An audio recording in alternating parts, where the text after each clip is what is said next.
जब आर्मी के लिए आप कोई रिबेल दिखाएंगे, विद्रोह दिखाएंगे, तो अब ये देशद्रोह कहलाएगा। ये पहले प्रोविजन था, लेकिन अब इसे केवल और केवल देशद्रोह के अंदर ये प्रोविजन जो है वह डाल दिया गया है। विस्तार से इस पर भी बात करेंगे। नए कानूनों से आने वाले समय में मजा तो नहीं मिलेगा, सजा जरूर और ज्यादा बढ़ा दी गई है। विस्तार से आज इसी मुद्दे पर करेंगे चर्चा। मेहमान हमारे साथ जुड़ चुके हैं, परिचय आपको करा देते हैं। एडवोकेट संदीप मिश्रा हमारे साथ एडवोकेट है सुप्रीम कोर्ट से। डॉक्टर सुनील कौशिक हमारे साथ वरिष्ठ पत्रकार जुड़ गए हैं। ओम प्रकाश सागर हमारे साथ पूर्व आईपीएस है। बहुत बहुत शुक्रिया आपका अपना कीमती समय देने के लिए। सबसे पहले मैं आना चाहूंगी सुनील कौशिक जी के पास। सुनील कौशिक जी, इस वक्त विपक्ष का ये कहना है कि इन कानूनों को लाने में बहुत जल्दी की गई है, जल्द से जल्द इसे लेकर आया गया है, समय नहीं लिया गया है। क्या 150 साल बहुत कम समय है आपके अनुसार?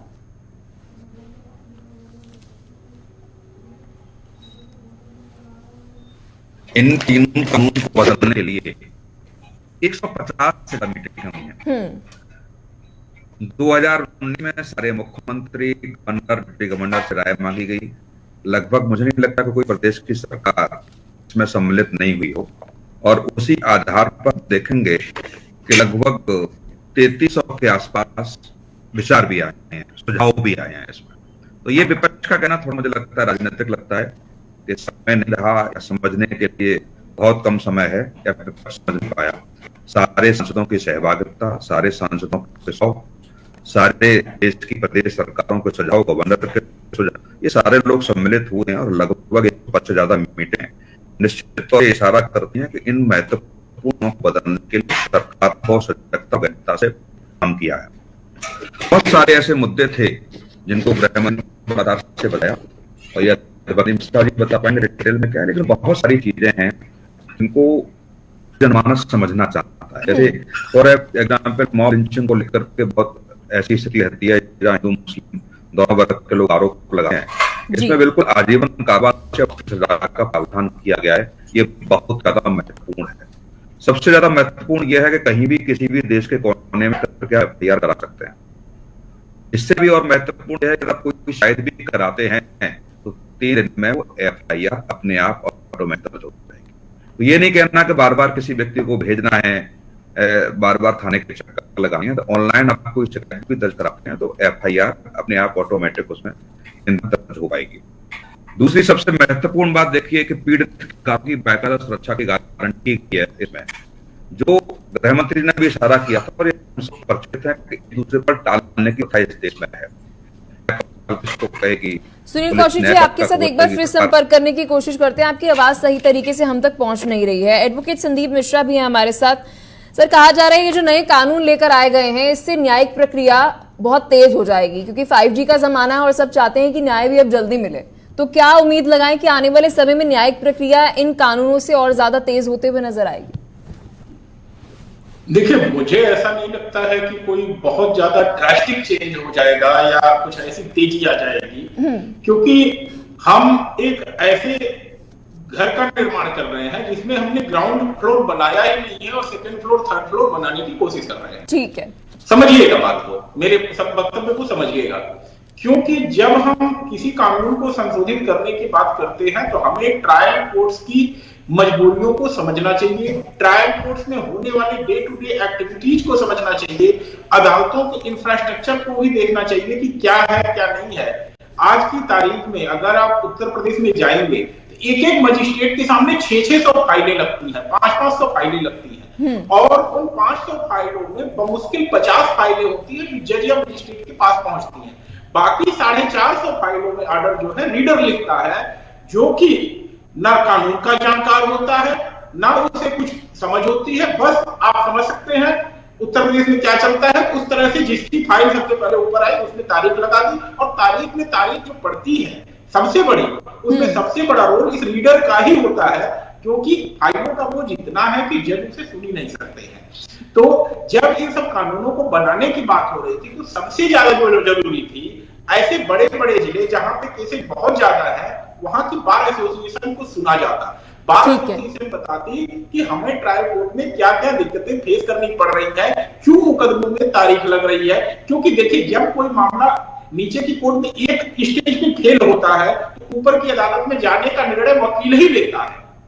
वही वकील बताता है कि इसमें कानून में कहां कमी रह गई, हमें ऊपर की अदालत में जाना चाहिए कि नहीं जाना चाहिए। तो इन सब चीजों के बारे में शायद अगर बार एसोसिएशन से सलाह मांगी गई होती या सुझाव मांगे होते, तो जो अभी ये कानून आया है, मैं तो एक बात कहूंगा कि ये पुरानी दारू को नई बोतल में, जो कहावत है old wine in new bottle, यही किया गया और कुछ नहीं किया गया है। थोड़ा सा ऊपर नीचे कानूनों को किया गया है। आपने ठीक कहा कि सेडिशन की धारा तो आपने खत्म कर दी, ठीक है, लेकिन आपने देशद्रोह डाल दिया। अब ये कौन डिसाइड करेगा कि भारत सरकार का विरोध? तो क्या सर आप ये कहना चाह रहे हैं संदीप मिश्रा जी कि अभी तो ये नए तरीके से कानून लेकर आया गया है, आने वाले समय के अंदर इसमें बहुत सारे अमेंडमेंट्स की जरूरत है? बहुत सारी दिक्कतें आएंगी, क्योंकि देखिए अब ये सारे कानून आपने बदल दिए, एविडेंस का बदल दिया, क्रिमिनल प्रोसीजर बदल दिया, पीनल कोड बदल दिया। अब आज की तारीख में एक सेकंड मुझे थोड़ा सा जोड़ लेने दीजिए, कोई भी जजमेंट इन कानूनों पे नहीं होगा अदालतों में रखने के लिए, नजीर नहीं होगी। तो अदालतों के लिए जो सबसे बड़ा गाइडिंग फोर्स होता है, हाई कोर्ट के जजमेंट होते हैं, सुप्रीम कोर्ट के जजमेंट होते हैं। आपने सेक्शंस के रेफरेंस भी बदल दिए। अब हम इन सब चीजों को वकीलों को आर्गुमेंट करने में, कोर्ट में रिफर करने में बहुत सारी दिक्कतें आएंगी, जो प्रैक्टिकल डिफिकल्टी होंगी। शायद उसके बाद एक नई समस्या हम लोगों के लिए शुरू होगी। ठीक है सर, इस पर हम विस्तार से अभी चर्चा करेंगे। हमारे साथ ओम प्रकाश सागर हैं, पूर्व आईपीएस हैं। सर, कहा जा रहा है इन 3 नए कानूनों से सबसे ज्यादा जो जवाबदेही होगी वह पुलिस की होगी। क्या लगता है ये जो कानून लेकर आए गए हैं, अब पुलिस इन्वेस्टिगेशन को और ज्यादा दुरुस्त होने की जरूरत है कि चार्जशीट जल्द से जल्द पेश की जाए, इन्वेस्टिगेशन और ज्यादा फास्ट की जाए ताकि कोर्ट को पूरा सहयोग मिले? जी ओम प्रकाश जी, ओम प्रकाश जी आप तक आवाज पहुंच रही है? एक बार फिर से संपर्क करने की कोशिश करेंगे, शायद ओम प्रकाश सागर तक हमारी आवाज नहीं पहुंच पा रही है। सुनील कौशिक जी क्या कहना चाहेंगे, क्योंकि इस वक्त ये बात कही जा रही है कि पुलिस इन्वेस्टिगेशन न्याय देने में सबसे ज्यादा जरूरी है। पुलिस इन्वेस्टिगेशन को और दुरुस्त किया जाए, बढ़ाया जाए, जवाबदेही पुलिस की और ज्यादा हो। होम मिनिस्ट्री द्वारा ये कोशिश की गई है जब इन तीनों कानूनों को बनाया गया। तो नहीं, देखो पलक जी, समय सीमा जब निर्धारित होती है तो निश्चित तौर से मैं कह रहा हूँ गंभीरता से लोग लेते भी। और जो संदीप जी कह रहे हैं कि पुरानी नई बोतल में पुरानी शराब, ऐसा नहीं है संदीप जी। निश्चित तौर से आप लोगों की भी जिम्मेदारी बनेगी कि जब कोई देश में बदलाव आता है तो आपकी भूमिका भी बड़ा निहित हो जाती है। नोटबंदी पर एक खास वर्ग में बैंक कर्मियों की भूमिका बहुत अच्छी नहीं रही और वो नोटबंदी फेल हो गई। जब कोई बड़ा कार्य किया जाता है देश के लिए तो निश्चित तौर से जो भी कुछ है, मैं आपकी सारी बात से सहमत हूँ, ये हकीकत आपने कही है, लेकिन धीरे धीरे अमेंडमेंट होंगे उसमें। जिन जिन का सामना करना पड़ेगा, जो समस्या आएगी सरकारें समझेगी।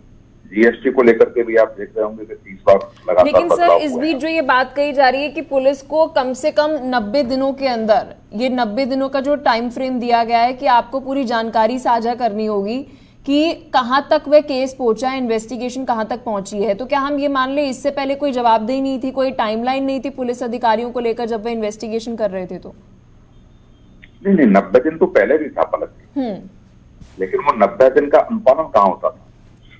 कोई भी जांच आपको 90 दिन में पूरी करके चार्जशीट देनी पड़ती थी, लेकिन उसमें विशेष प्रावधान था कि वरिष्ठ अधिकारियों से अनुमति लेकर के वो समय बढ़ता था। एक बार समय ले लिया, 2 बार समय ले लिया। तमाम केसेस ऐसे होते थे कि 5-5 साल इसकी जांच ही चल रही है, कोई मतलब ही नहीं है उसका।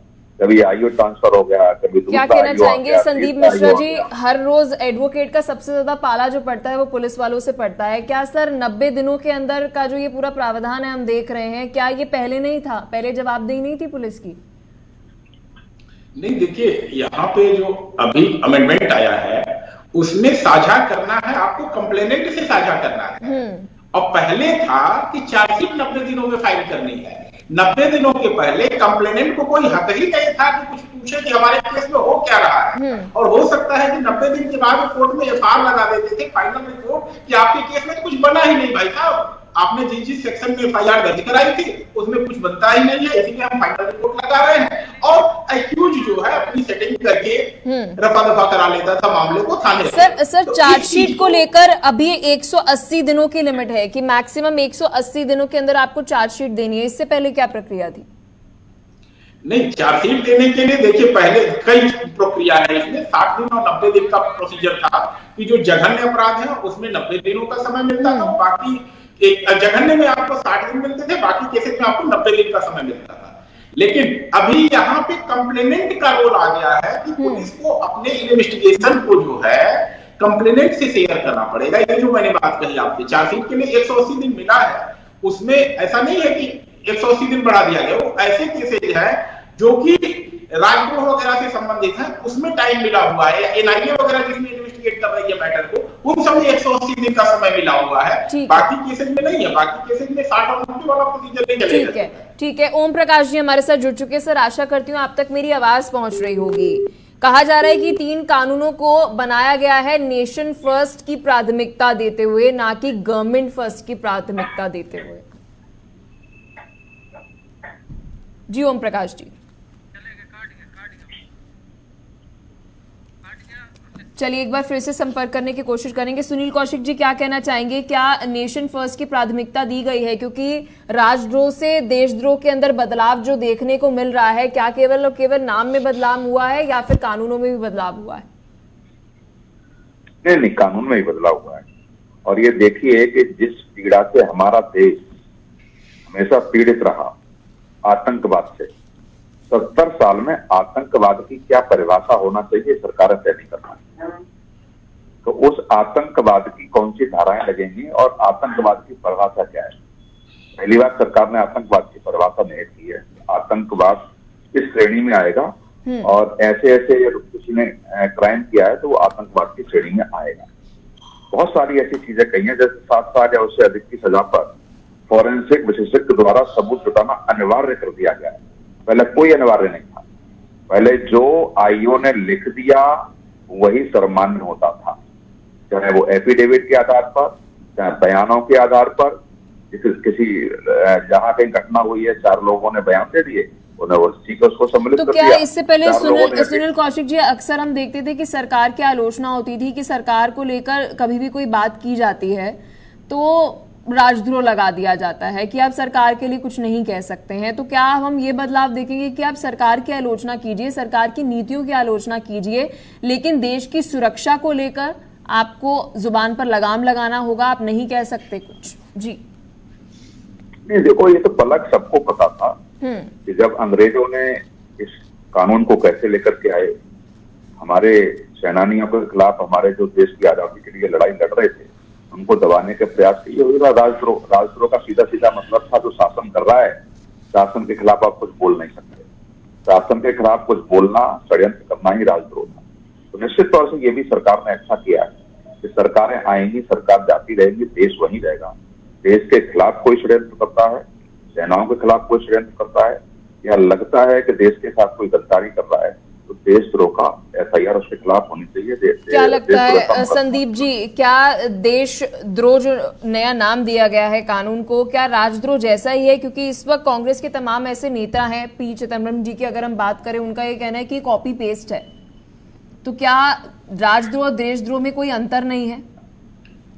देखिए, हम लॉयर से बात करते हैं कि जहां भी एम्बिग्विटी है, जहां भी इंटरप्रिटेशन के लिए हम गुंजाइश छोड़ देते हैं, कोर्ट को एक छोड़ देते हैं कि वो इस चीज को इंटरप्रेट करेगी, तो इसलिए वहां पर कहते हैं कि इतनी एम्बिग्विटी हो जाती है कि एक अदालत उसे कुछ और कहेगी, दूसरी अदालत कुछ और कहेगी, और इसलिए जो है राजद्रोह और देशद्रोह जो डिफिनेशन बदली गई है, कोई ज्यादा फर्क नहीं पड़ेगा।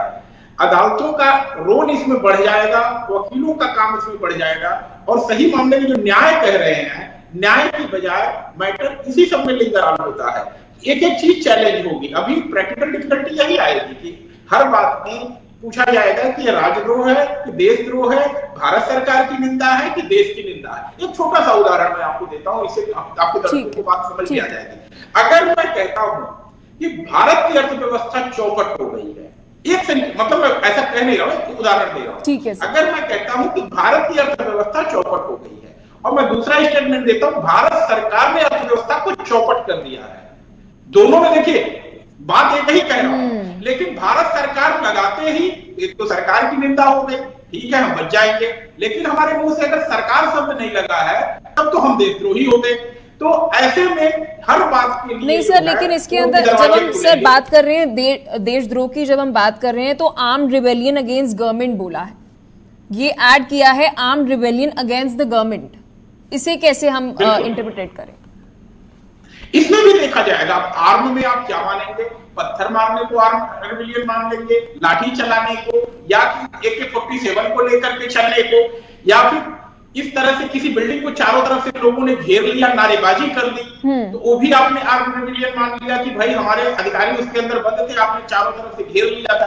तो इन सब चीजों को कहते हैं कि बहुत सारी चीजों को अभी एक्सप्लेन करने की जरूरत थी, या इलस्ट्रेशन दे करके इन कानूनों के अंदर समझाने की आवश्यकता थी कि ए ने बी के, आपने देखिए अंग्रेजों ने जब कानून बनाया था, ठीक है, तो उसके साथ अब हर पैरा के साथ इलस्ट्रेशन डाला था, उदाहरण डाले थे कि उसका क्या कहानी होगी, क्या सिनेरियो होगा जिसमें इस कानून को लागू किया जाएगा। तो इस तरह के इलस्ट्रेशन भी डालने की आवश्यकता थी इन कानूनों में, जिससे कि कोर्ट के लिए इंटरप्रेट करना आसान हो चीजों। ठीक है sir, armed rebellion against government को विस्तार से हम दर्शकों को समझाएंगे, क्योंकि ये बहुत महत्वपूर्ण है जब हम राजद्रोह और देशद्रोह दोनों को ही समझ रहे हैं। आप दोनों हमारे साथ बनी रहिएगा, क्योंकि संसद में, लोकसभा में कल गृह मंत्री अमित शाह ने 3 कानूनों को पेश किया। कहा जा रहा है कि 150 साल से चले आ रहे इन कानूनों में बदलाव जो है वह ऐतिहासिक है। इस बीच क्या बदलाव हुए हैं और आने वाले समय में कितना बदलाव जो है वह न्यायिक प्रक्रिया में देखने को मिलेगा, विस्तार से इसी पर चर्चा कर रहे हैं। फिलहाल वक्त हो चला है एक छोटे से ब्रेक का।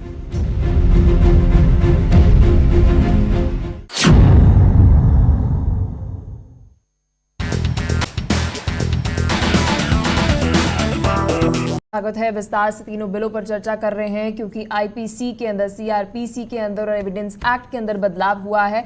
कितने महत्वपूर्ण ये बदलाव हैं और क्या क्या बदलाव है, विस्तार से आपके सामने रख रहे हैं। मेहमान हमारे साथ जुड़े हुए एडवोकेट संदीप मिश्रा हमारे साथ है, साथ ही डॉक्टर सुनील कौशिक हमारे साथ सीनियर जर्नलिस्ट हैं।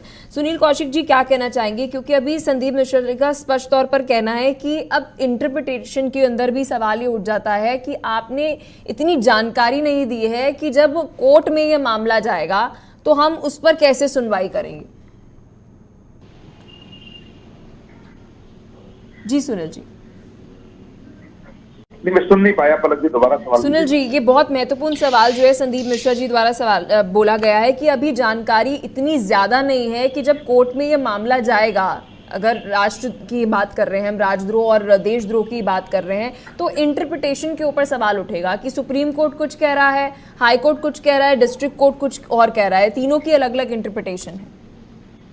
हाँ देखो, ये तो निश्चित तौर से प्रभाव पड़ेगा ही कि जो लोग नई परिभाषा गठित की है सरकार ने, जो लोग पढ़ के पहले आए हैं वो नई चीजें उनको देखने को मिलेंगी, नई बहस होगी। अब कितना वो लोग पढ़ पाते हैं, तैयारी कर पाते हैं, निश्चित तौर से उसकी अपील होगी, अपील में क्या चीजें निकल के आती हैं। लेकिन सुनील जी, मैं इस पर विस्तार से एक मेरा सवाल आपसे ये भी रहेगा, वैसे अभी भी देखने को मिलता है, अब भी हम देखते हैं कि जब सुप्रीम कोर्ट के अंदर ही एक मामले पे या हाई कोर्ट के अंदर ही 2 जज सुनवाई कर रहे होते हैं, मैरिटल रेप का हम उदाहरण ले सकते हैं, एक जज कुछ कह रहा होता है और एक जज कुछ और कह रहा होता है, इंटरप्रिटेशन तो अभी भी अलग अलग है।